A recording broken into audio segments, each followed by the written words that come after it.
সকালে নাস্তা রেডি করছি। আমি কিছু আলু কুটে তার মধ্যে একটু হলুদ, একটু লবণ, মরিচ কুচি, পেঁয়াজ এগুলো দিয়ে এখন আমি এটা ভাজি করব। ভাজি করার পরে এর মধ্যে আমি গতকাল রাতে যে ভাতটা রান্না করে রেখেছিলাম সেই ভাতটা দিয়ে দিব। এখন আমার এই আলুটা হলে আমি এর মধ্যে ভাত দিয়ে দিব। তারপরে আমি এটা একটা নাস্তা রেডি করব। এর আগে আমি অলরেডি এই যে এখানে একটা ডিম ভাজি আর একটা ডিম পোচ করে রেখেছি। ডিম ভাজিটা রিদওয়ান খাবে, আমার ছেলে, আর ডিম পোচটা খাবে তার বাবা।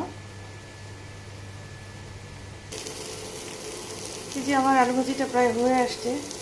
এখন আমি এর মধ্যে দিয়ে দিব ভাত। ভাত দিয়ে দিয়েছি। এবার এটা খুব ভালোভাবে নাড়াচাড়া করে তারপর আমি এটা নামিয়ে নিব। এই দেখুন ভিউয়ার্স, কত সুন্দর ভাত ভাজি হয়ে গিয়েছে।